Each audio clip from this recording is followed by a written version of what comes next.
Magandang umaga po sa ating lahat. Good morning po mga kapatid. Morning po.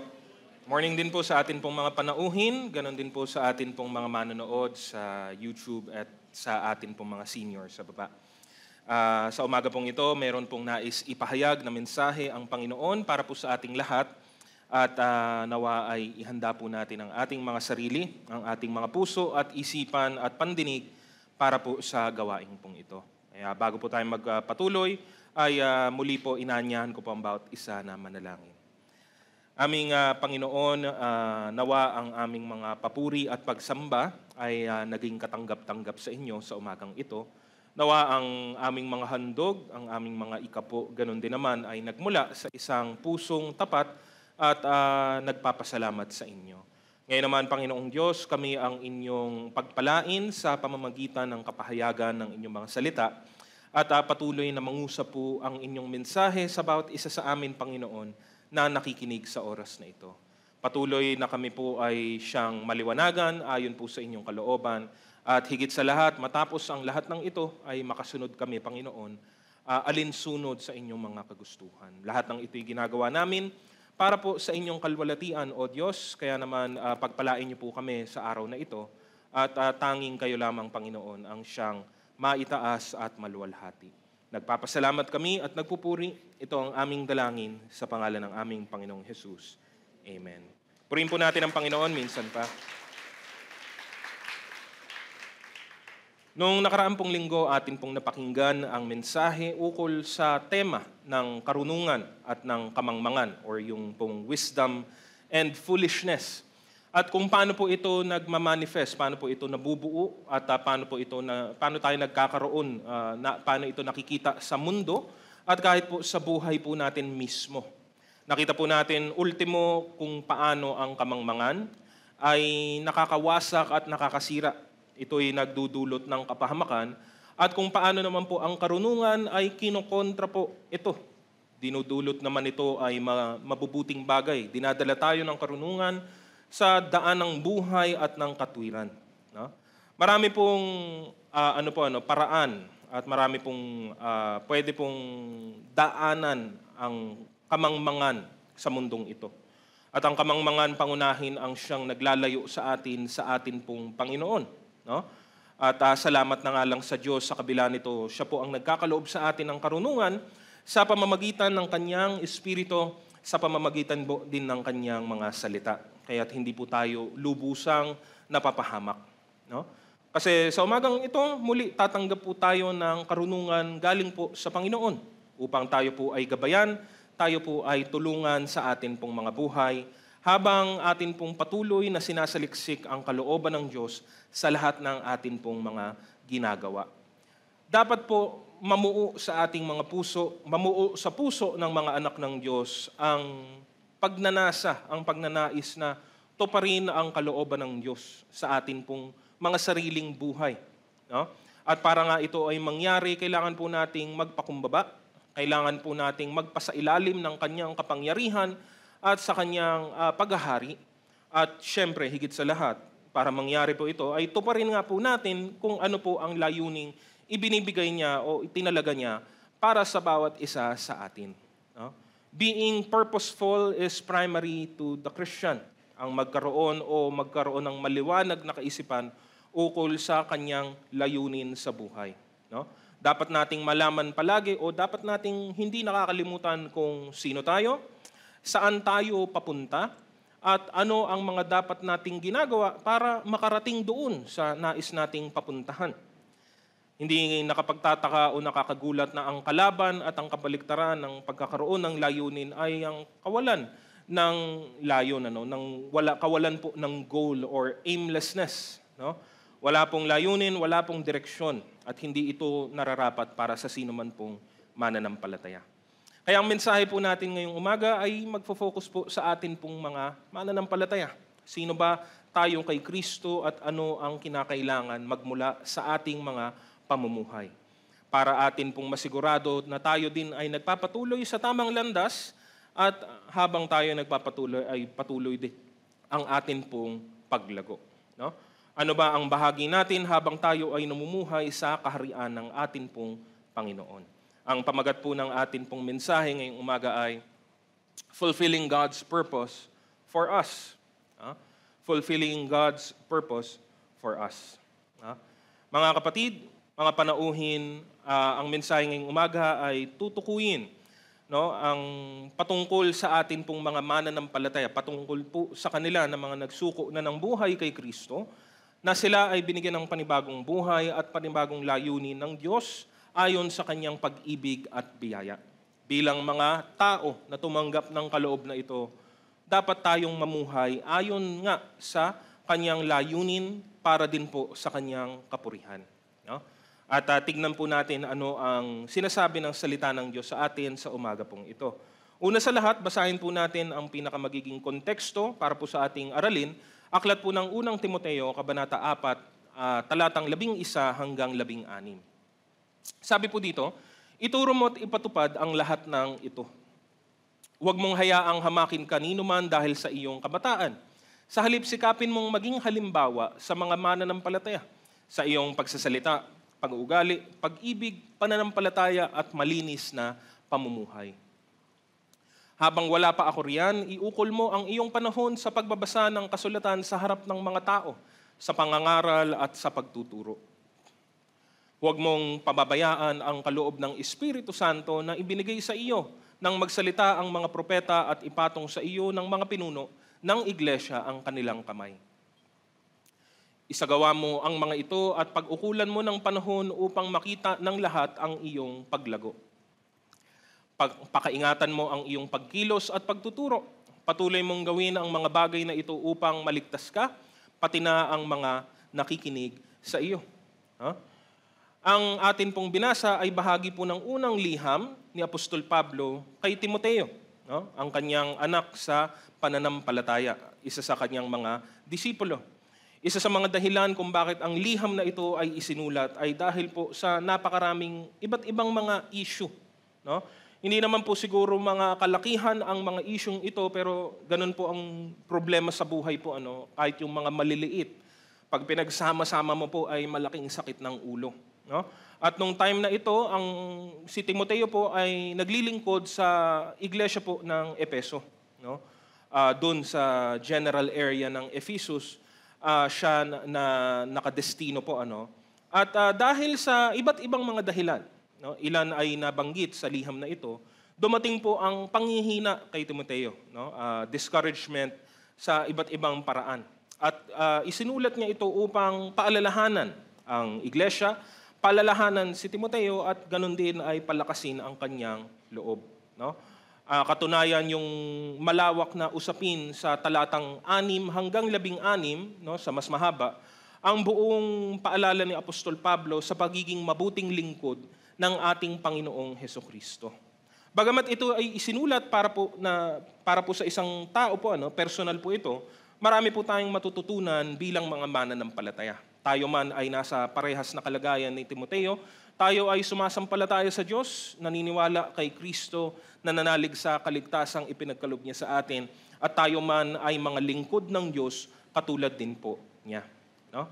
Ganoon na lamang po ang kahalagahan na binibigay sa atin pong mga mananampalataya, lalo na nang maitatag po ang iglesia sa bagong tipan. Sa iglesia ng Diyos ay wala pong Hudyo, wala pong Griego, wala pong alipin, wala pong Malaya. Iisa sila ng kalagayan sa mata ng Diyos. Dahil dito sa loob, nakapaloob po dito sa kaloob ng Panginoon ay ang bagong buhay, bagong pagkatao na natagpuan kay Kristo. Kaya't silang mga naging bahagi ng katawan at kaharian ng Diyos ay pinagkalooban din po ng bagong layunin. There is so many things that are made new for the believer. At marahil para sa ilan ay matagal na ito sa atin, sa mga matatagal na pong mananampalataya, pero hindi po ito nawawalan ng bisa, hindi din po ito nawawalan po ng halaga sa atin pong buhay. It is through these truths that we find what is important to the life of the believer, about his faith, about his attitudes, about his conduct, about his character, and even about his service to the Lord. Kaya dapat po nating pangunahin, bago po natin tunghayan ang atin pong gawain para sa Panginoon, atin po munang daanan o atin po munang pansinin ang atin pong basihan sa lahat ng atin pong ginagawa. At ang basihan ng lahat ng atin pong ginagawa para sa Diyos ay ang atin pong mismong relasyon din po sa Kanya. No? Because we cannot do anything for God if we do not have any real relationship with Him. No? Kaya yun po yung atin pong unang titignan. Kaya number 1 is our personal walk with God. No? Ang buhay ng mananampalataya ay sa maraming pagkakataon tinutukoy bilang paglakad po natin. No? Ang paglakad ng isang Kristiyano o paglakad ng isang sumasampalataya sa Diyos o kay Kristo. No? Pinapatukuyan ito ang kanyang buong pamumuhay. Sino siya bilang mananampalataya at ano ang kanyang ginagawa ngayong na kay Kristo na siya. No? Pagka binabanggit ng Biblia ang salitang paglakad, ito'y tumutukoy sa lahat ng uri ng kanyang buhay at pamumuhay sa pang-araw-araw. No? Kaya nga bilang mga mananampalataya, paalala po ito sa atin na hindi po hinuhubad o sinusuot ang pagiging Kristiyano sa anumang oras o anuman pong pagkakataon. Hindi po yan costume o o damit lamang na parabang pagkailangan lang natin tsaka natin susuotin at pagkatapos na ang pangangailangan pwede na nating hubarin. No? Ang paglakad na ito ay araw-araw, magmula ng iyong espiritual na kapanganakan hanggang sa ano man ang mauna. Ikaw man ay mamatay o bumalik at dumating na ang panahon ng atin pong Panginoon. No? Mahalaga po ito. Kasi, again, remember that God technically is invisible. God cannot be seen by human eyes. No? Hindi ito nakikita ni naman, sino mang tao. Nakikita natin ang kanyang kamay, ang kanyang kapangyarihan, ang resulta ng kanyang mga ginagawa, pero siya mismo ay hindi nakikita. So paano na ipapakita, na ipapahayag ang Diyos at ang katotohanan patungkol sa Diyos? Pangunahin po yan ay sa pamamagitan po ng buhay po natin na mga mananampalataya. No? We reflect the invisible attributes of God in our lives. Kaya't gano'n na lamang po itong kahalaga. No? Ang mga pahayag patungkol dito sa personal na lakad na ito kasama ng Diyos, letter A, is that it is an intimate relationship with the Lord. No? Ito ay malapit po talaga. No? When we say intimate, napaka-personal, napaka-lapit po, no? Ng pinapahiwatig na ibig sabihin po nito. No? Pinapahayag halimbawa ng isang talata sa Lumang Tipan, aklat ng Mikas, kabanata 6, talatang 8. Sabi dito, kanyang ipinakilala sa iyo o tao kung ano ang mabuti at ano ang hinihingi ng Panginoon sa iyo.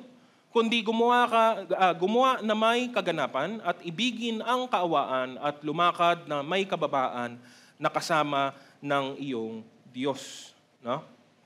Sa maraming pagkakataon, lalo na po sa Lumang Tipan, kung saan kapansin-pansin po na mas madalas sinasabi natin pero ito'y nakakalat sa loob ng napakahabang panahon.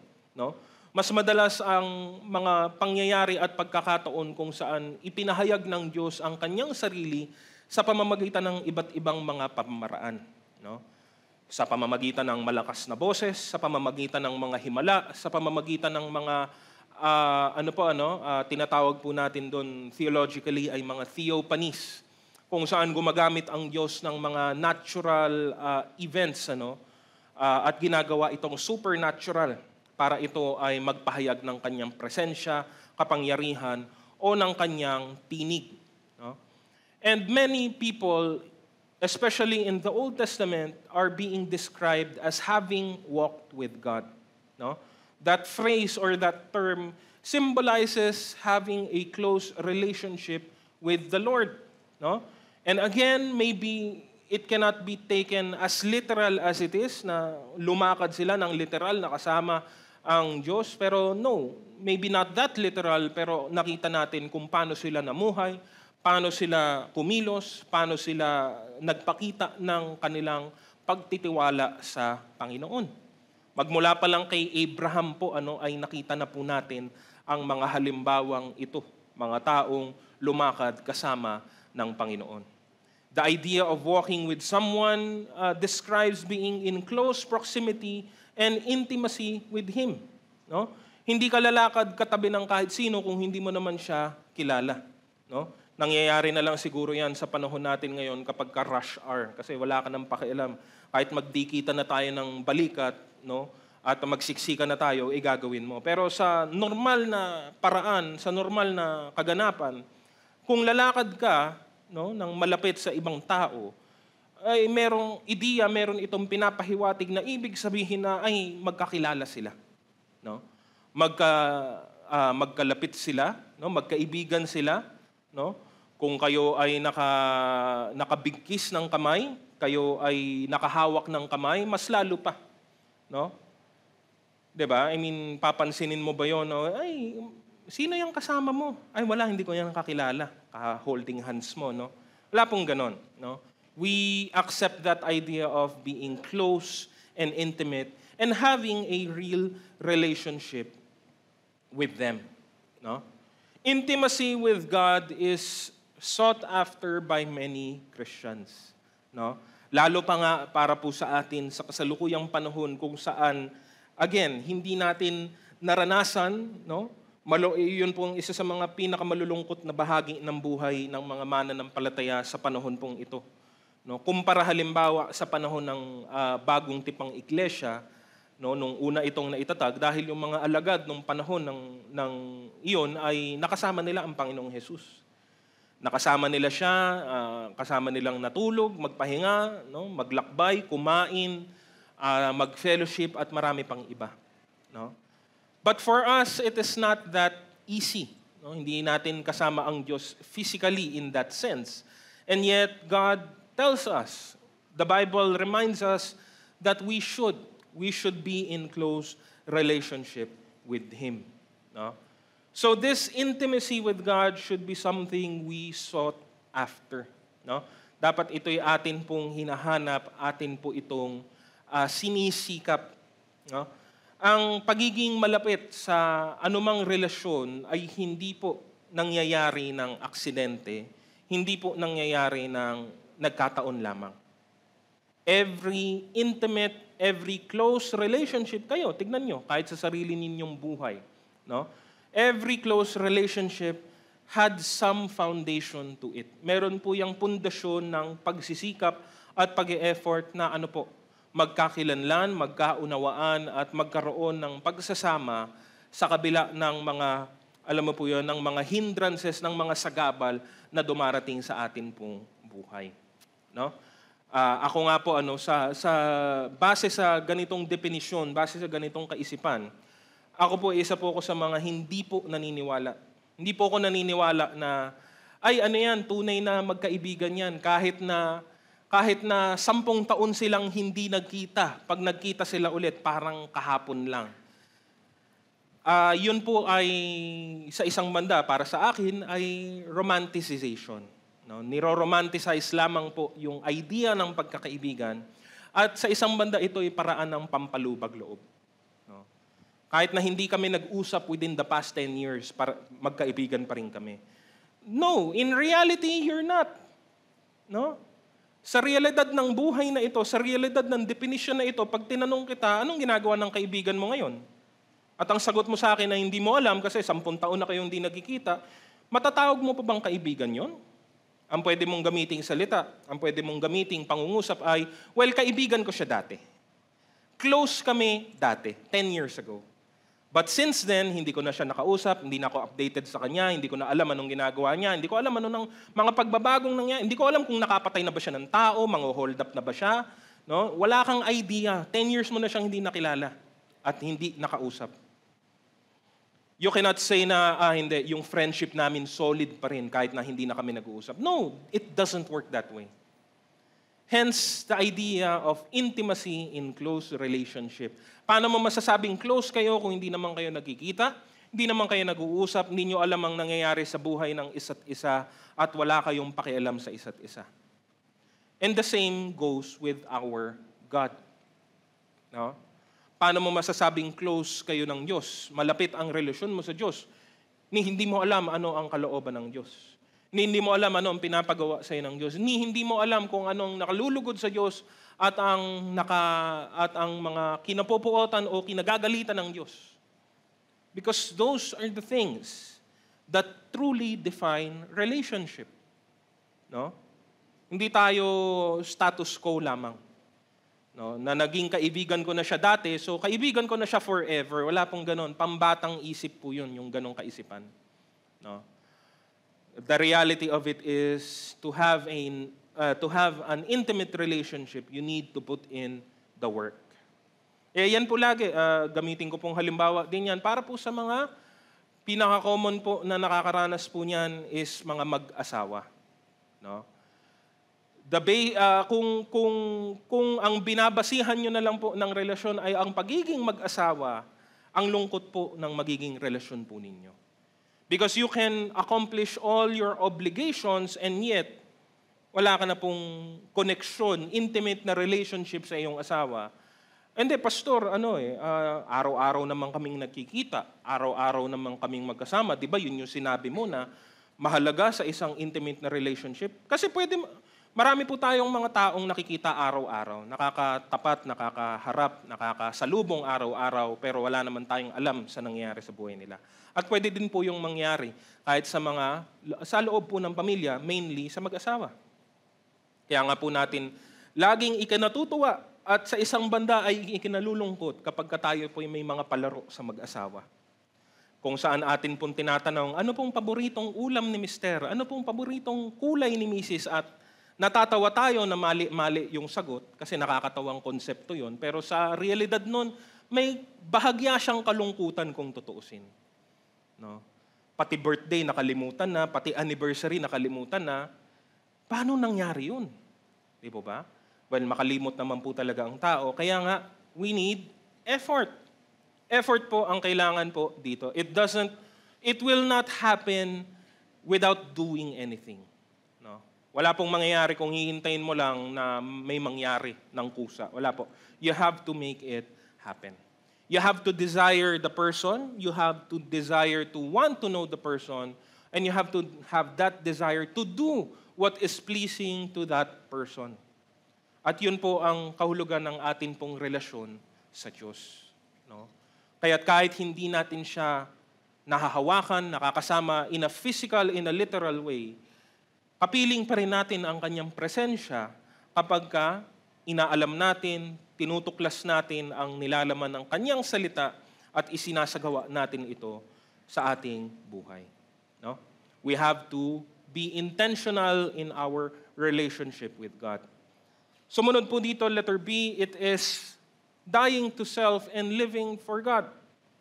No? Nabanggit ko po kanina sa bandang simula, ang bahagi po ng pagsuko ng buhay at ang pag-submit sa kanyang pangunguna at sa kanya pong pagiging Panginoon.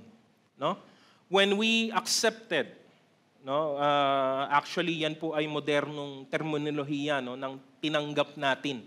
No? Tinanggap natin ang biyaya ng kaligtasan pero hindi naman po pagtanggap ang literal na ginawa lamang po natin. Ano po ang ginawa po natin? Tayo po ay sumampalataya sa Diyos. Kasama po dito ang mahalagang salita ng pagtitiwala po sa Diyos. Kasama po sa pagtitiwala po sa Diyos ay ang pagkakaloob sa Kanya ng lahat ng bagay at ang pagbitaw dito. When we say we trusted in God, we let go of everything. No? Our rights, our ownership, we let it go and we give it to God. No? Kaya nga, mas madalas, mas angkop ang gamitin ang salitang pagsuko. No? Pagsuko ng buhay. At tinatanggap natin ang Panginoong Hesukristo bilang, tagapagligtas, madalas kulang. Mas gusto ko yung kumpletong pangungusap, Panginoon at tagapagligtas. Hindi po natin binabanggit yung salitang Panginoon bilang palamuti. Kasi mas maganda pakinggan, mas mahaba kasi yung salita. No? Pwede mo naman sabihin, tinatanggap mo ang Panginoon, tinatanggap mo si Jesus bilang iyong tagapagligtas, dagdag na lang natin yung salitang Panginoon para humaba. Hindi po siya palamuti lamang. Meron po siyang ibig sabihin. Because trusting in God means, kasama po, built-in po doon sa salitang iyon. Kasama po siya sa definition ng pagtitiwalang ito, ang pagsuko ng buhay sa Kanya. No? Kaya walang sino man pong tao na nag-aakalang tatanggap siya ng buhay na walang hanggan, ay namumuhay dapat ng hiwalay o ng hindi po napapailalim sa paghahari ng Panginoon. Ito ang paulit-ulit na sinabi ni Jesus nung panahong nandito pa po siya sa lupa. No? Alam po natin lahat, hindi ko na po yan naisulat po, di ba? Ano po sabi niya? Sino mang gustong sumunod sa akin, kailangan na itakwil niya ang kanyang sarili, pasanin araw-araw ang kanyang krus at sumunod sa akin. At marami pa siyang mga binigay na halimbawa ng mga taong nag-aalinlangan o nagdadalawang isip sa pagsunod sa Kanya. No? Hindi, may gagawin lang ako. Hindi, matapos ko lang ang bagay na ito. Hindi po. Dahil ang pagsuko, ang pagtitiwala sa Diyos ay ang pagkamatay sa sarili at ang pamumuhay na para sa Panginoon. Ito'y tinutukoy ng isang napakagandang talata sa Aklat ng Galatia, Kabanata 2, talatang 20. Sabi dito, namatay na akong kasama ni Kristo sa krus. Hindi na ako ang nabubuhay ngayon, kundi si Kristo na ang nabubuhay sa akin. At habang ako'y nabubuhay pa sa katawang lupa, mamumuhay ako sa pananalig sa anak ng Diyos na umibig sa akin at naghandog ng kanyang buhay para sa akin. No? Kompleto po sa isang talatang ito ang tinutukoy natin sa puntong letter B. Dahil ito po ang buhay ng bawat isang sumampalataya kay Kristo. Hindi na ako ang nabubuhay, kundi si Kristo na ang nabubuhay sa akin. No? It is living a life totally surrendered to God. No? Ito po ang isinasalamin ng napakahalagang gawain po ng bautismo sa tubig. No? Naalala ko, meron po tayong upcoming batch po ng water baptism. Dapat ipag-pray po natin. Huwag niyo pong ipag-pray yung water baptism lang. Mahalagang pangyayari po siya, pero mas mahalaga po doon yung mangyayari pagkatapos po ng water baptism. Kasi ang bautismo ang simbolo ng atin pong buhay kasama si Kristo. No? Sinisimbolo ng bautismo ang ang paglubog sa tubig, no? Ang atin pong pagkamatay sa atin pong dating buhay, sa dati po nating pamumuhay na makasalanan at kasuklam-suklam sa harap ng Diyos, at ang pag-angat sa tubig ang sumisimbolo ng bagong buhay na kaloob din ng Panginoon para po sa atin, no? Sa dahilan sa pamamagitan ng kanyang bugtong na anak na namatay sa krus. No? It is our death in our old life and our awakening to our new life in Jesus Christ. No? Hindi po ganito ang nangyari, no? Hindi po buhay natin at alam mo 'yon, dahil ngayon ay mananampalataya ka na, isasaksak o isisingit natin si Kristo sa buhay mo. Ito yung buhay mo, edi baon mo diyan si Kristo, hanapan mo ng lalagyan at pasak mong ganon at hanggang magkasya. Hindi po ganon ang nangyari. Pero marami ay ganon ang iniaasta. Parang idinagdag lang nila si Kristo sa dati nilang buhay. No, hindi po. It is a new life, a changed life. No? Ito ang buhay na galing kay Kristo, ibinigay ngayon sa iyo. Yung luma, tinapon na po yun, walang kwenta po yun, makasalanan po yun, marumi po yun. Itong bagong buhay, paano mo ngayon ito papaganahin? Paano mo ngayon ito ipapamuhay? Paano mo ngayon ito dadalhin? Well, kaya nga nandyan ang aral ng salita ng Diyos. Nandyan ang atin pong pagsasaliksik sa kanyang kalooban kasi hindi naman natin talaga alam kung anong gagawin po natin. Diba? Sa unang pagkakataon, okay, may bagong buhay ako kay Kristo. What's next? Hindi ko alam. Dahil wala naman talagang nakakaalam sa atin sa kanyang natural na kaalaman. Kaya atin pong sinaliksik at pinag-aralan ang kanyang kalooban sa pamamagitan ng kanyang mga salita. Ang pagkamatay sa sarili ay ang pag-alis at pagtanggi sa ating mga lumang mga pagnanasa, anuman ang mga ito. No? Ang mga masasama, ang mga makasalanan, at ang mga marurumi. Pero tandaan na ang pagkamatay sa lumang buhay at ang pagkabuhay kay Kristo, hindi lamang po sa mga masasamang bagay ito nasusukat. Dahil ang pamumuhay kay Kristo o ang pagkabuhay ni Kristo sa atin, ibig sabihin, hindi na tayo ang namamahala, hindi na po tayo ang nasusunod, hindi na po tayo ang nangunguna, kundi, again, that word of submission is used, kundi sinusunod na po natin kung ano ang naisin ng Diyos para po sa atin. No? Kaya nga kahit mabuti yung ninanais ng ating sarili, hindi yon ang aking gagawin, hindi yon ang ating uunahin. Dahil tatanungin pa rin natin, tatanong tayo, mananalangin tayo sa Panginoon, ano ang gusto ng Panginoon? That is what is to live for God. No? Hindi lang yung pag-iwas sa masama, kundi lahat, pagsumiti ng lahat ng ating gawain, lahat ng ating pamumuhay sa kung ano ang layunin at kagustuhan ng Panginoon. No? Letter C, it is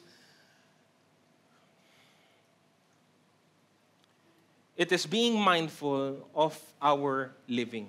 No? Our walk with God, kung kasama natin ang Panginoon, naglalakad sa mundong ito, again, just like anywhere else, just like with anyone else, lalo na the more important the person you're with, kung mas ganong kahalaga yung kasama mong naglalakad, ganon na lamang din nating aayusin ang atin pong pamumuhay. No? Dapat pong magtugma yun pong katotohanang pinaranas sa atin ng Diyos sa pinapakita din po ng atin pong kaugalian, ng atin pong mga gawain, at ng atin pong pang-araw-araw na buhay dito sa mundo.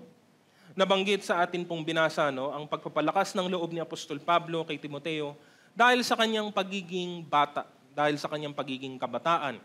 Even though technically, sabi nga po ng marami pong mga mangangaral ng Biblia na most likely Timothy was already in his early 30s.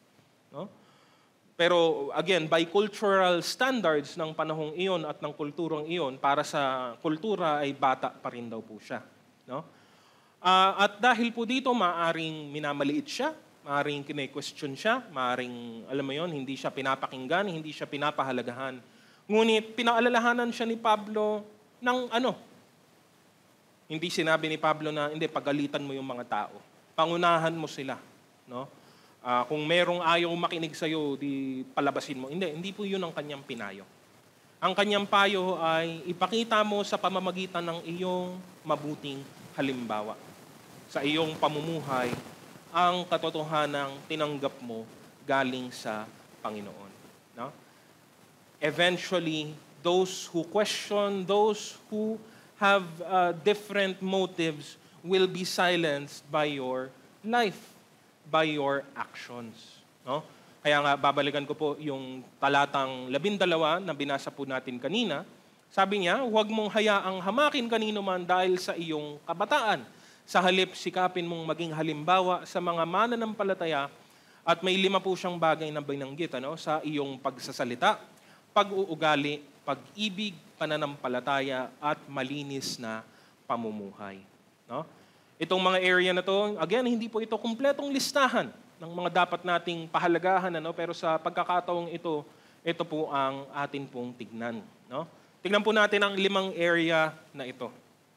No? We should glorify God through, number 1, our speech, pananalita. No? Na marami po sa atin ay nakakaranas at napapatunayan po natin ang sinasabi po ni Santiago sa kanyang sinulat.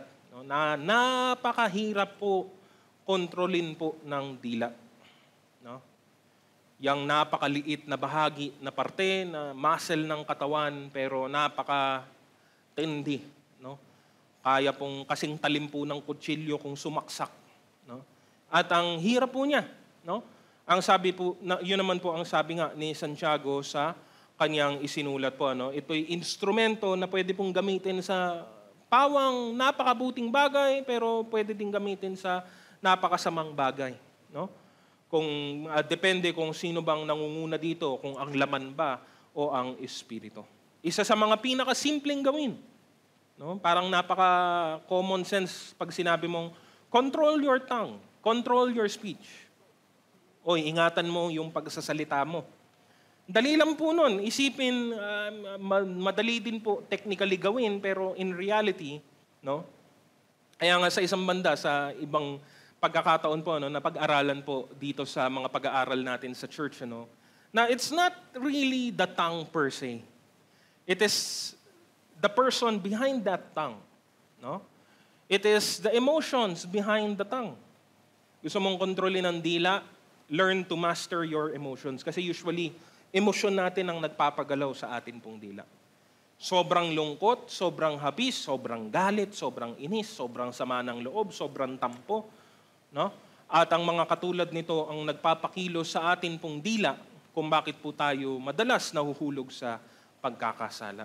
Marami pong paalala ang bagong tipan ukol dito. Isa na po yung sa Epeso, Kabanata 4:29.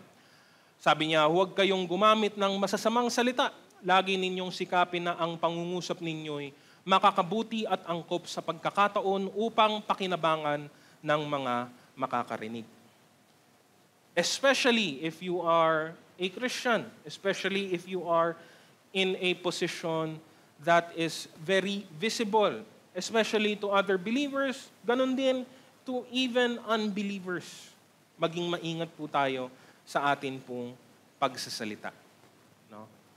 There is always that, lagi pong may pagkakataon na mapagtawanan tayo, mapagsabihan tayo sa pamamagitan po ng pag-iingat natin ng pagsasalita, but that's fine. Okay lang po yun. Okay lang kung ano-anong sabihin ng tao laban sa atin, gayong wala naman tayong ginagawang masama. Kaysa kung ano ang sasabihin ng Diyos sa atin dahil sa mga masasama nating mga salita sa harap ng maraming tao. No? There is no place for name-calling, sarcasm, profanity, ridicule, gossip, and destructive words in the life of the Christian. It doesn't matter kung kaharap mo ay isang tao lang or kaharap mo ay marami.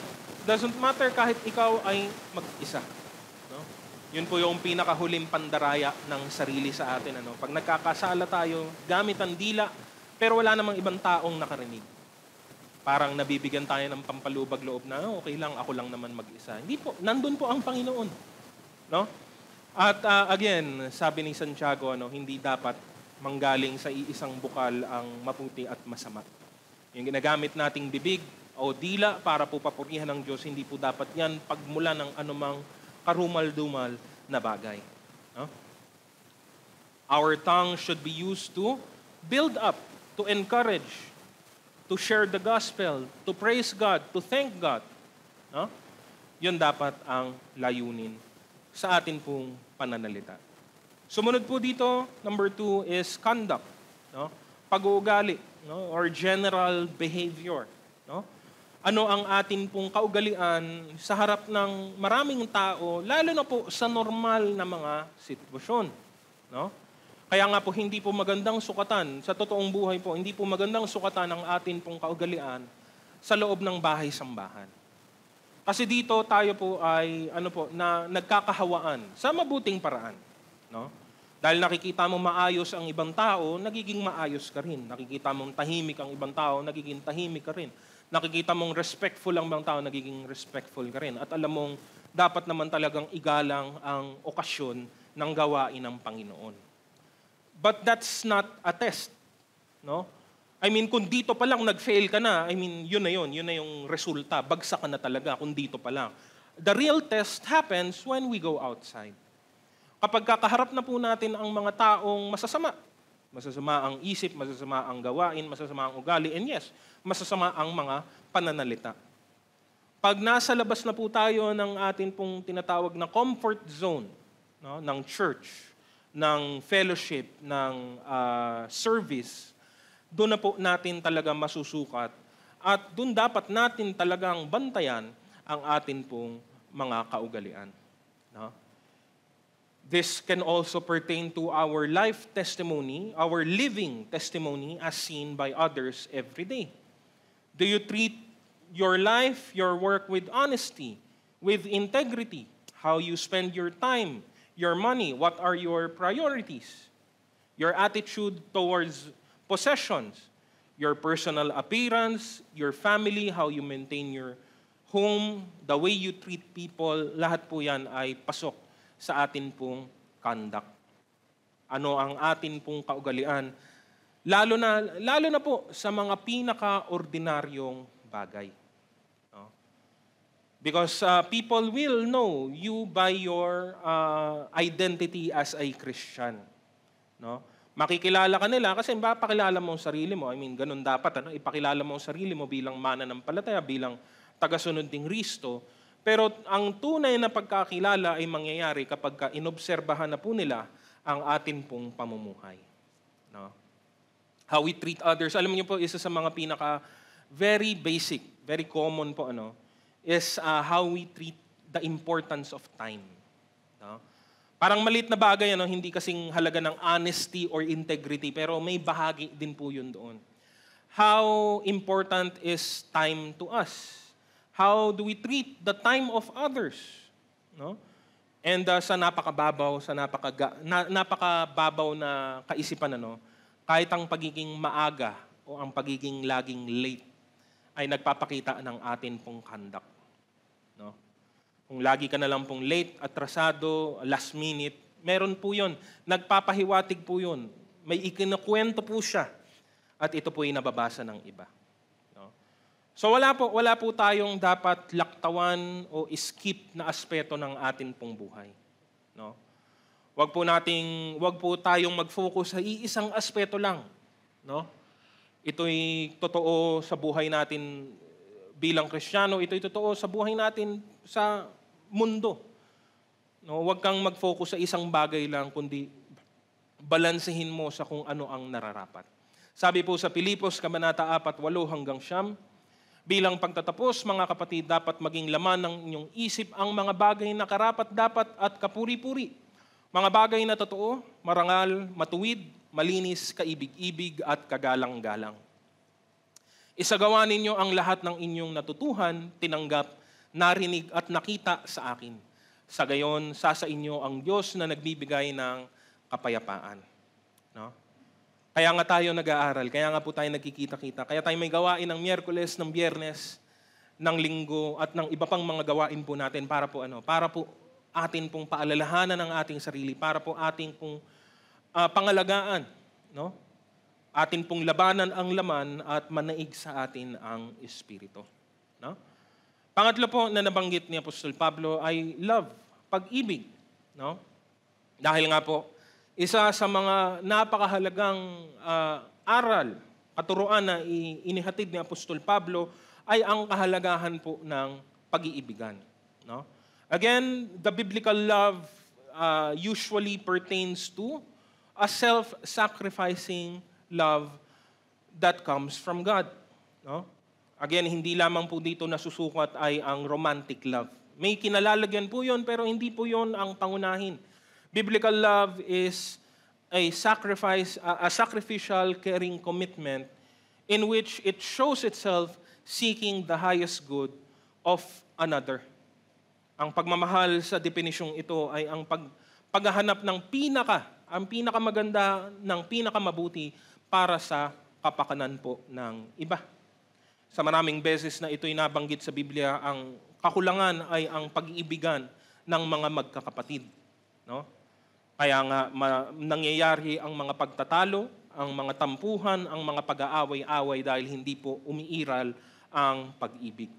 Napakaganda, no? Habang si Timoteo ay minamaliit ng iba, ang payo ni Apostol Pablo ay pairalin mo ang pag-ibig na nagmumula sa Diyos. No? Let us show love for one another. Para po sa ating mga kapatid sa pananampalataya, para po sa mga taong hindi pa po nakakakilala sa Diyos. No? Para po doon sa kung meron pong naliligaw o may nagkakamali, atin din po silang kayang suwayin, atin din po silang kayang paalalahanan. Dahil nga ang layunin nito ay hindi lamang po pakitang tao, kung hindi layunin nito ang pinakamabuti para sa iba. Kaya nga yung halimbawa natin na talata dito ay galing po sa unang Korinto, 13:4-7. Ang pag-ibig ay matyaga at magandang loob, hindi mainggitin, hindi mayabang, ni mapagmataas man. Hindi magaspang ang pag-uugali, hindi makasarili, hindi magagalitino o mapagtanim sa kapwa. Hindi niya ikinatutuwa ang gawaing masama, ngunit ikinagagalak ang katotohanan. Ang pag-ibig ay mapagpatawad, mapagtiwala, puno ng pag-asa at mapagtiis hanggang wakas. Mga katangian na lahat ay kulang sa iglesia sa Korinto. No? Kung bakit sila ay nag-aaway-away, kung bakit sila ay nagtatangi-tangi, bakit sila ay naggugrupo-grupo, at kung bakit sila ay marami pong hinaharap na problema noong panahong iyon. No? Surely we can use this as a way to measure romantic love. Sure, wala pong masama po doon.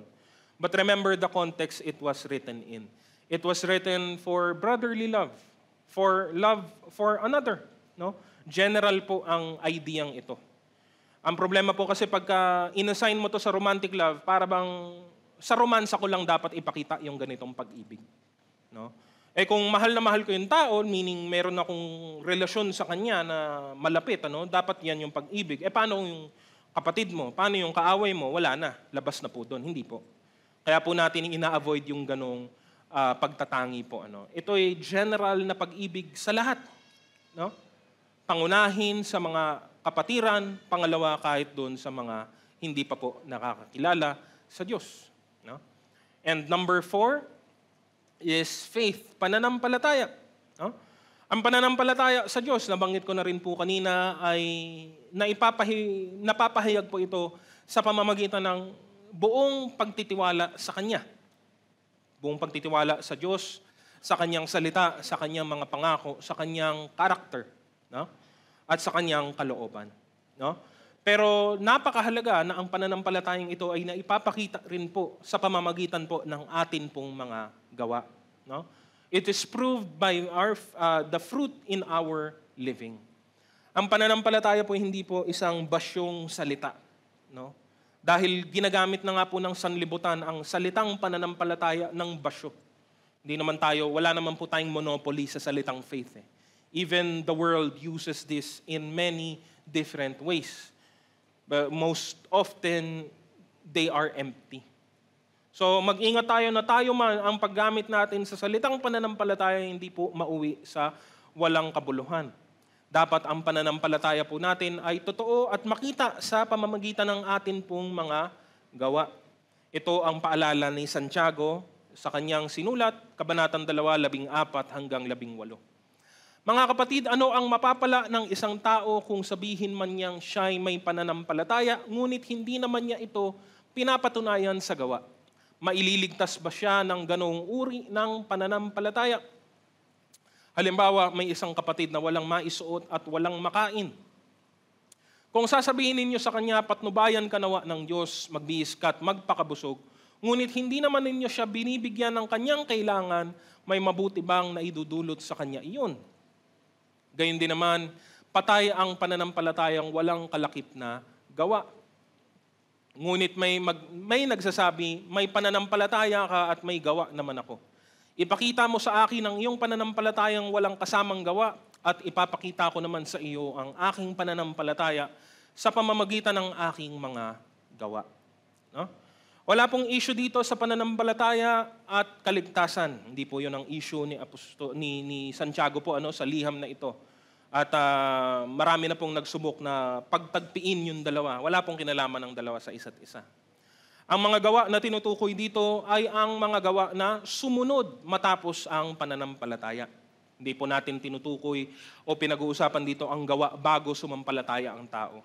Ang mga gawa bago sumampalataya ang tao ay patay at wala pong kabuluhan. Ang mga gawa matapos sumampalataya ang tao ay napakahalaga at meron pong bisa at dapat nga pong makita. No? So it's the placement. No?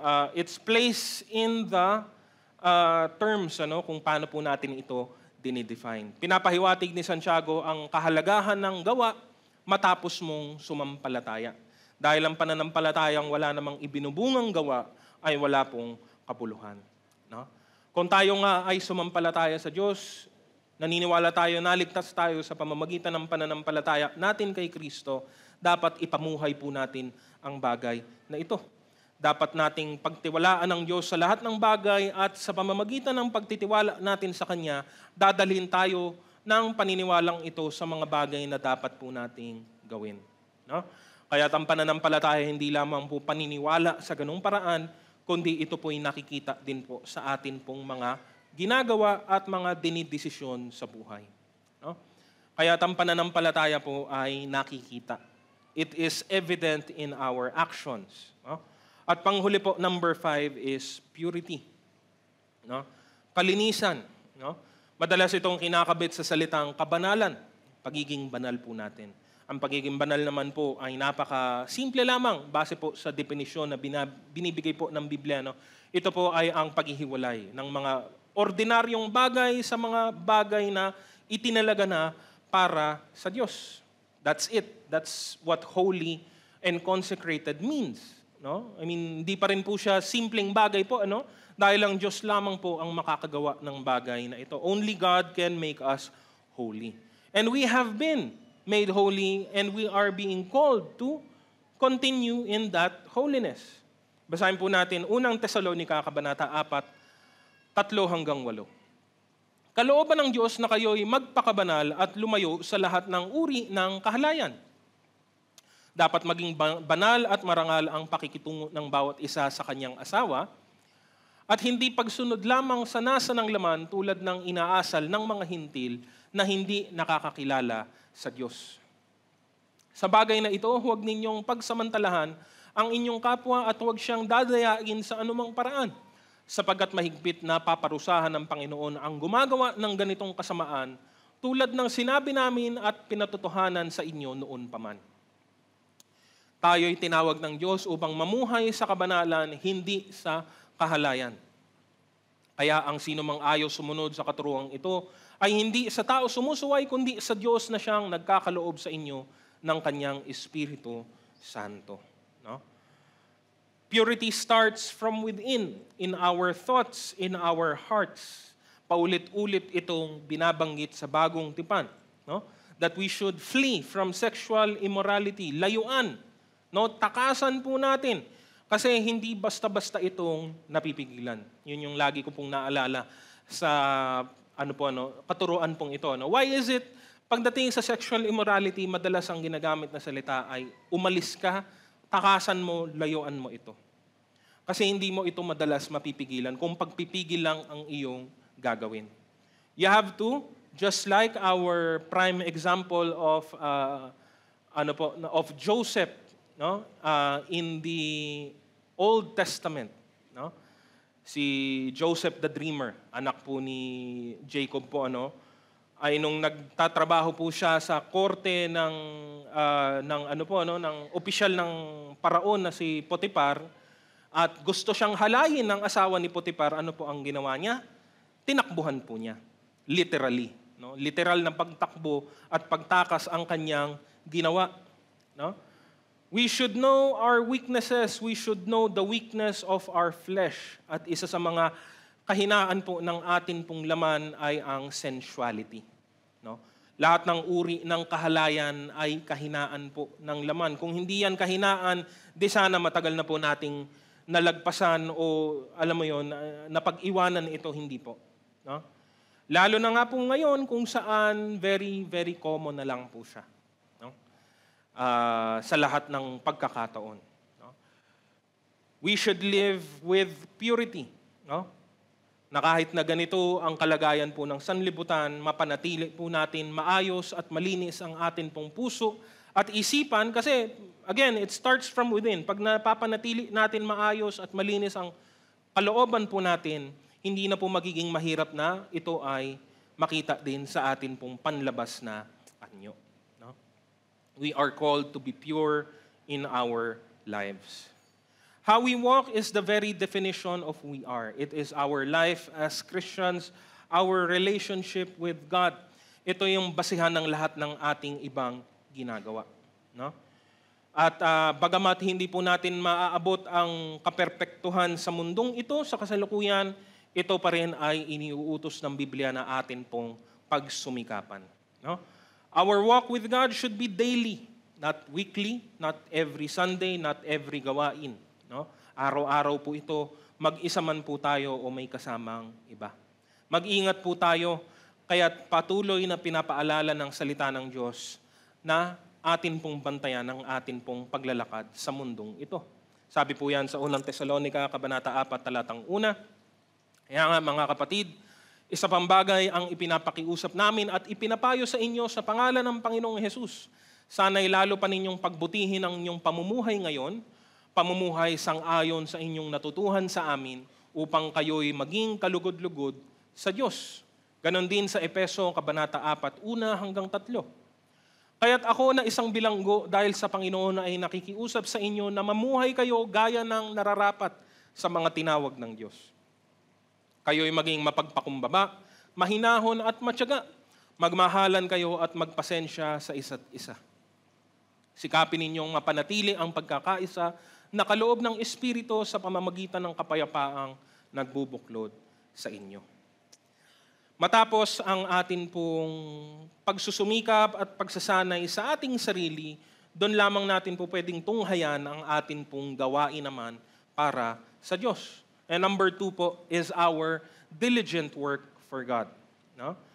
We should be in a good relationship with God before we face our work for Him. No? Hindi na po ito nakakagulat o nakapagtataka. It is only natural that as we deepen our relationship with God, you are then motivated to serve God in whatever capacity you can. No? Ang paglilingkod sa Diyos ay hindi po sa paraang napipilitan, sa paraang nabibigatan, kundi ito'y natural, bunga ng papuri at pasasalamat sa kabutihan at katapatan po ng atin pong Panginoon. Kaya nga ang basis po nito ay ang atin pong relasyon. No? Pag mahal mo ang isang tao, gusto mo siyang pagsilbihan. Amen po ba? No? Yung mga mag-asawa nga po magtinginan mata sa mata. Sabihin mo nga, mahal kita. Wala akong marinig Mahal kita. Sige nga. Gusto kitang pagsilbihan. Wala na rin po akong marinig ulit. No? Di ba ganun po Pag mahal mo po ang isang tao, tao na nga lang po to, no? Gusto mong pagsilbihan, you want to do things for them, you want to please them, you want to make them happy. And I would say that is the basis of all service for God. Bakit tayo naglilingkod sa Diyos? We want to please God. Hindi ito sukle, hindi ito bayad, hindi ito pamalit, hindi ito utang na loob. Well, what I mean is, hindi ito naghahanap tayo ng utang na loob galing sa Diyos, na para bang, Lord, ginawa ko to. Hindi po. Actually, it's the opposite. Tayo ang may pagkakautang ng kalooban sa Diyos. Kaya't iniisip natin, anong pwede kong gawin? I love this person. What can I do to make them happy? And ang sagot po dyan sa maraming pagkakataon, pare-parehas at least sa atin pong mga mananampalataya is through our diligent service for Him. Hindi napipilitan, hindi nabibigatan, hindi po nanunumbat ni naghahanap ng anumang kapalit. Kaya nga ilang bagay po, ukol po dito. Letter A, we are called into servanthood. Yun naman po ay pinapatunayan at pinatotohanan ng salita po ng Diyos. Isa sa mga dapat po nating alisin sa atin pong kaisipan, alisin sa mga atin pong kalagitnaan ay ang ideya ng hindi ko po alam kung meron po talagang katawagan sa kanya. No? Ako, inugali ko na lang po siyang tawaging ministry gap. No? Ministry gap, GAP, no? Uwang. No? Na meron pong uwang, meron pong parang nagkaroon po ng division na para bang sa loob ng iglesia, sa loob ng katawan ni Kristo, ay meron pong naglilingkod at meron pong miyembro lang. Yun po ay imbensyon ng isip natin. Wala pong ganon sa Biblia, wala pong ganon sa salita po ng Diyos. Wala pong ganon sa mahabang diskurso ng mga aral sa bagong tipan. Tayo po ang umimbento po niyan. No? Tayo ang naglagay ng linya at nagsabi na pag nandun ka sa kabila ng linya na yun, yun ka, ministro ka. Pag nandun ka sa kabilang dulo ng kabilang linya, membro ka lang at ikaw ay taga-dalo, taga-nood, taga-upo, taga-pakinig. Wala pong ganon. The reality is that There is no gap, there is no line between the two. No? Yes, there are ministries that exist in Scripture, but they are put there for a purpose. Sabi po sa Efeso, Kabanata 4:11 hanggang 12, at binigyan niya ang ilan ng kaloob upang maging mga apostol, ang iba na may mga propeta, ang iba'y evangelista, at ang iba'y pastoro at guro. Wait. At ang sasabihin, hindi ako apostol, hindi naman ako propeta, hindi naman ako evangelista, hindi naman ako pastor, hindi din naman ako guro. So wala ako. Well, hindi. Kaya nga sila ibinigay para ano po, yung sumunod na talata ang napakahalaga. Ginawa niya ito upang ihanda sa paglilingkod ang lahat ng mga banal. So anong sinasabi mong wala kang parte? Maaring hindi ka bahagi sa 5 nabanggit na ito. No? Yung binanggit sa verse 11. Pero kaya sila nandyan para sila ang gamitin ng Diyos para turuan ng lahat ng ibang tao na nasa katawan ni Kristo para silang lahat ay maglingkod. Lahat ng mga banal, sino po yun? Tayo po yun lahat. So there is no such thing that exists. There is no gap, there is no line, there is no division. No? There is no such thing as an ordinary member. We are all members of the body. No? Kamakailan ito po ay tinalakay din po natin. Ano? Ang pagiging katawan ni Kristo at ang bawat isa ay may bahagi sa loob po nito. Ang bawat bahagi ay meron pong function. No? Naalala niyo po, a few weeks ago, ang message, di ba? Ano ang layunin ng Diyos? Tayo ay nilikha para sa mga mabubuting gawa. Efeso Kabanata 2:10. Sapagat tayo nilalang ng Diyos, nilikha sa pamamagitan ni Kristo Jesus upang iukol natin ang ating buhay sa paggawa ng mabuti. Iyan ang layuning pinili ng Diyos para sa atin noong una pa man. No? Ibahin natin ang lumang tipan. Ang lumang tipan ay iba po talaga. No? Kaya nga ibang tipan siya eh. Iba ang pakikipagtipan ng Diyos noon versus sa bagong tipan na kay Kristo. Sa lumang tipan, piling mga tao lamang ang tinatawag para sa layunin ng Diyos. Pangunahin ang 3 na posisyon. Ang propeta, ang saserdote, at ang hari. No? Noon sa lumang tipan, hindi po pwedeng sino mang Israelita ang pumasok sa templo at gawin ang trabaho ng saserdote. Pwede niyang ikamatay po iyon. No? At kahit ang sino mang saserdote, hindi din po pwedeng panghawakan o pwedeng panghimasukan ang trabaho ng punong saserdote. Pwede din po niyang ikamatay po ang bagay na iyon. No? Pero yun ay sa lumang tipan. Wala na po ang mga bagay na ito sa bagong tipan. Sa bagong tipan, pinapahayag ng Biblia na tayong lahat ay tinawag po sa pagiging saserdote.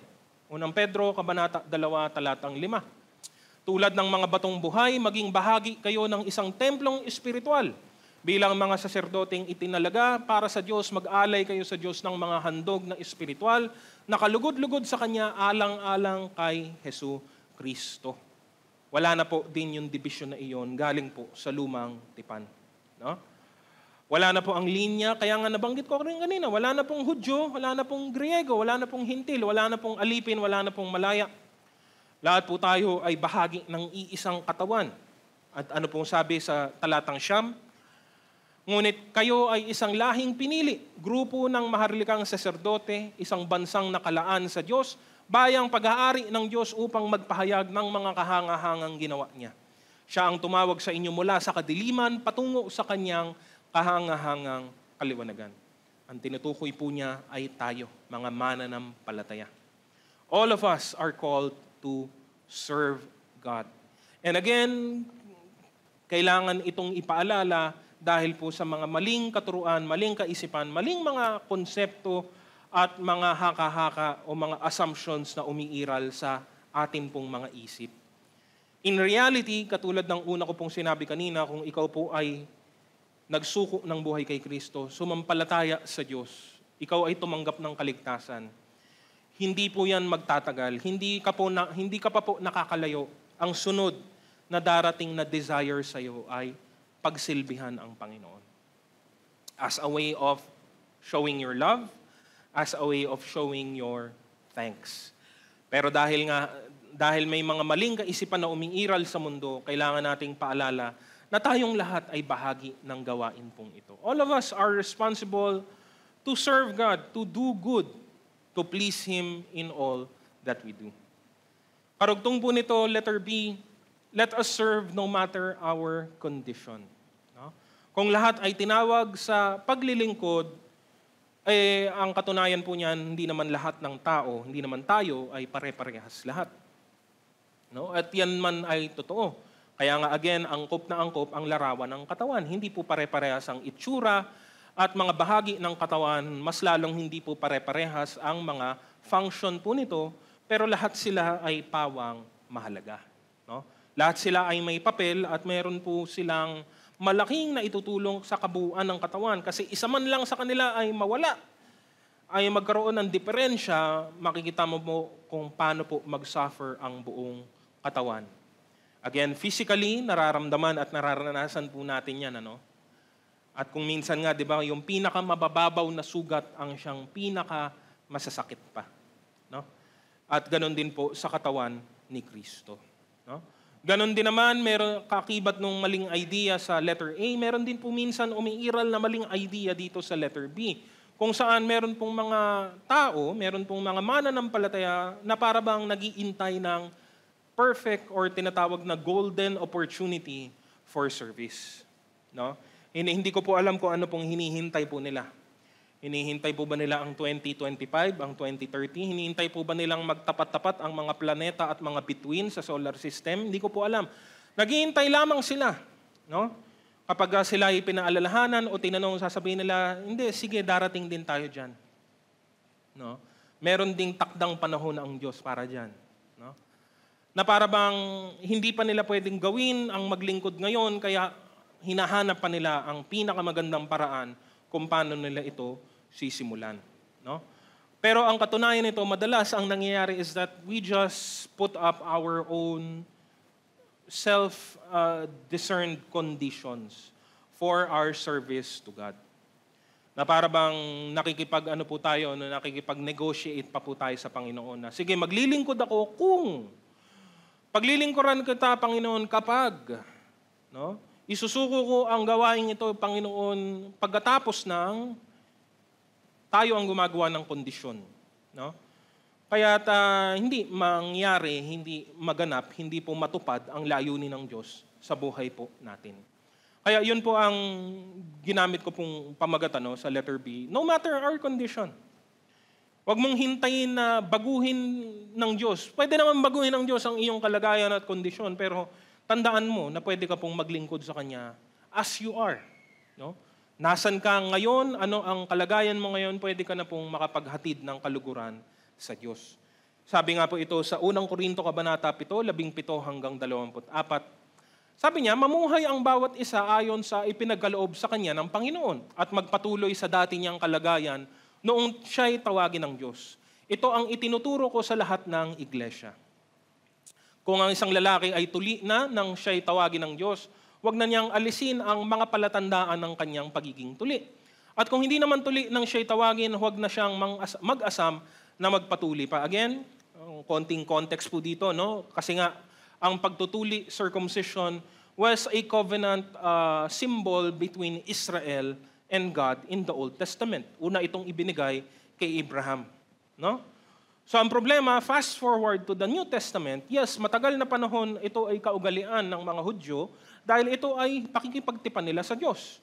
Pero sa bagong tipan kung saan hindi lang mga Hudyo ang sumasampalataya sa Diyos, kundi pati na rin mga Hintil, ay nagkaroon po ng debate, nagkaroon po ng pagtatalo, at nagkaroon po ng alitan kung saan may mga nagsasabing mga Hudyo na para kayong mga Hintil ay maging tunay na mananampalataya, dapat magpatuli din kayo. Which in fact, ninenegate po ni Paul. Tinuturo po ni Paul is the opposite. Hindi po yon kailangan, hindi na po yon ang basehan. Circumcision was given to the Israelites. It was special. It was covenantal for them. Pero pagdating sa salvation, pagdating sa kaligtasan, wala na po itong kinalaman. Kaya ito ang kanyang binitawang salita. Kung tuli na siya, huwag mo nang itago yun. Huwag mo nang i-reverse yun. Kung hindi ka patuli, huwag ka nang magpatuli. It doesn't matter at this point. No? Sunod po, verse 19. Hindi mahalaga kung ang isang tao ay tuli o hindi, subalit ang mahalaga ay ang pagsunod sa mga utos ng Diyos. No? Manatili ang bawat isa sa katutubong kalagayan niya sa buhay nang siya'y tawagin ng Diyos. Ikaw ba'y isang alipin ang tawagin ka ng Diyos? Huwag mong intindihin iyon. Ngunit kung may pagkakataon kang maging isang malaya, samantalahin mo. Ang isang alipin noong tawagin ng Panginoon ay malaya na dahil sa Panginoon. Gayun din naman ang taong malaya nang siya'y tawagin ni Kristo ay naging alipin ni Kristo. Malaking halaga ang ipinantubos sa inyo ng Diyos. Huwag kayong paalipin o paalipin sa mga tao. Mga kapatid, ano man ang kalagayan ninyo sa buhay nang kayo'y tawagin, manatili kayo sa gayong pakiisa sa Diyos. No? May mas malawak pong usapin na tinutukoy po si Apostol Pablo, no, sa mga salitang ito, no, pertaining to condition and to life status. Ginamit niya yung buhay ng alipin. Pero sabi din niya, kung kaya mong baguhin, kaya mong makaalis sa pagiging alipin, ba't hindi? Pero kung hindi ka man, kung ngayon sa oras na ito, nung panahon na iyon, ay alipin ka, okay lang. Okay lang. You can still please God in your condition. It counters again that idea of waiting for that very specific or very special opportunity na madalas ay hindi naman po talaga nag-e-exist. No? And again, kung ginagamit lamang to ng ibang mga tao, ibang mga mananampalataya as an excuse, as palusot po, para hindi po tuparin ang layunin ng Diyos sa buhay nila, yun na po mismo. Yun pong kasalanan na naggaganap. No? Ginagamit mo lang ito bilang palusot o dahilan. No? Alam ng Diyos ang atin pong kalagayan ng tayo po ay Kanyang tawagin. Alam ng Diyos ang kalagayan po natin sa kasalukuyan. Wala pong anumang bagay ay hindi nalalaman ng Diyos. Alam ng Diyos ang lahat ng ito. No? Kaya nga very very timely or very angkop na angkop sa usaping ito yung kasabihan galing po sa mundo. Bloom where you are planted. Huwag mong hintayin yung perfect na soil. Huwag mong hintayin yung perfect na paso. Huwag mong hintayin yung perfect na araw at ulan. Kung saan ka inabutan, doon ka.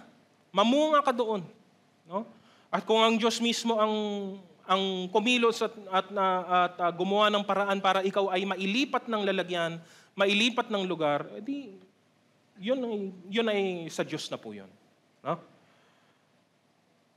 We should serve in whatever condition we are in. Single ka, maglingkod ka.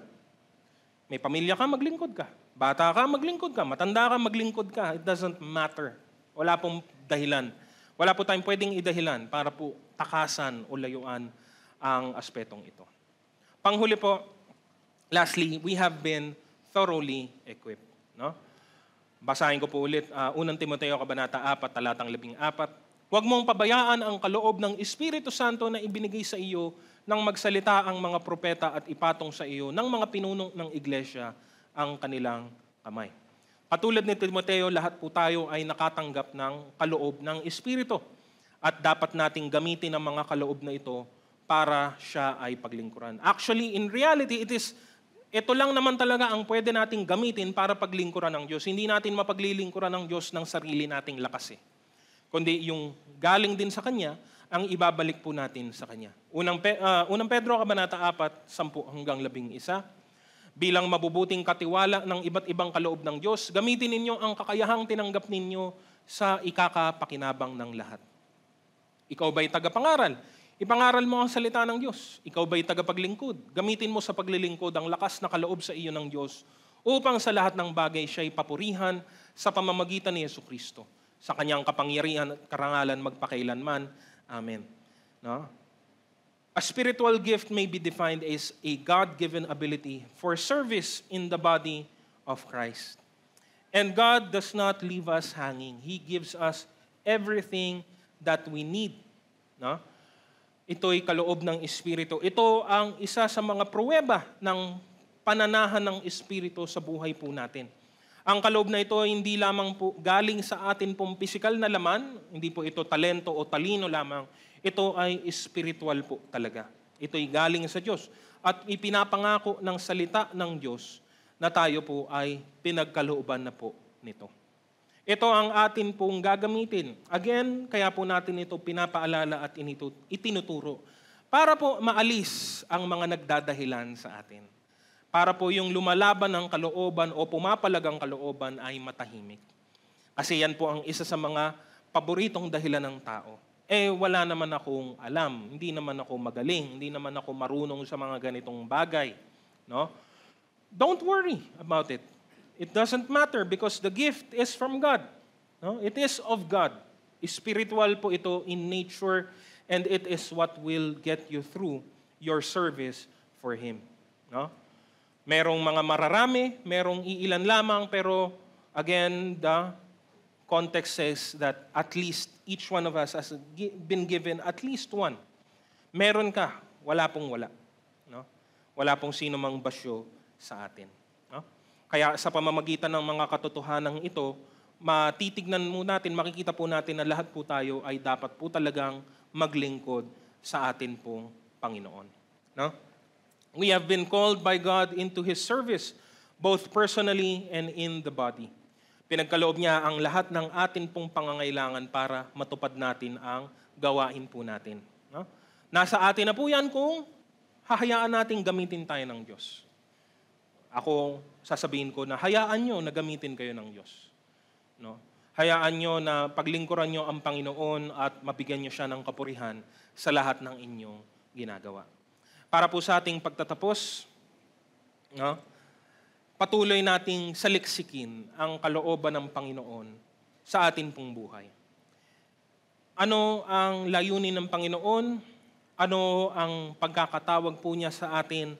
Saan niya po tayo dinadala sa larangan ng paglilingkod? Ito yung mga mahalagang bagay na tayo lamang po ang makakapagbigay ng sagot sa atin pong patuloy na pagsasaliksik at pananalangin. No?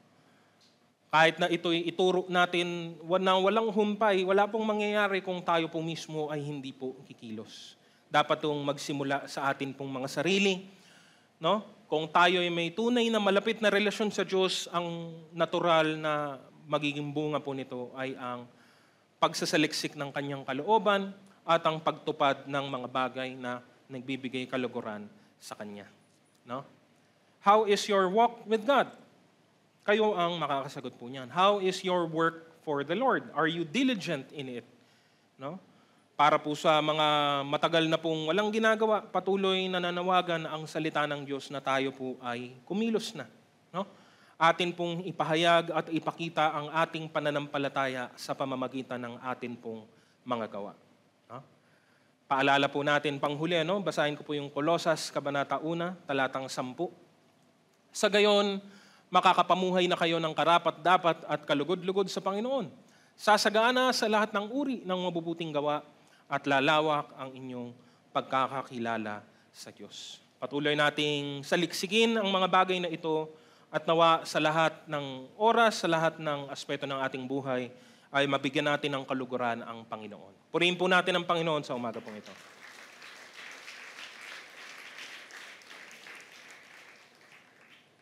Nanyahan ko na po ang bawat isa na tumayo at tayo po ay manalangin.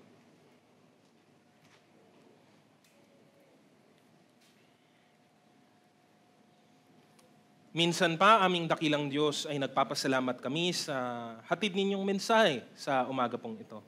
Nawa ang bawat isa ay naliwanagan, napaalalahanan, at nasulyapan muli namin, Panginoon, ang inyong kalooban para po sa aming mga buhay.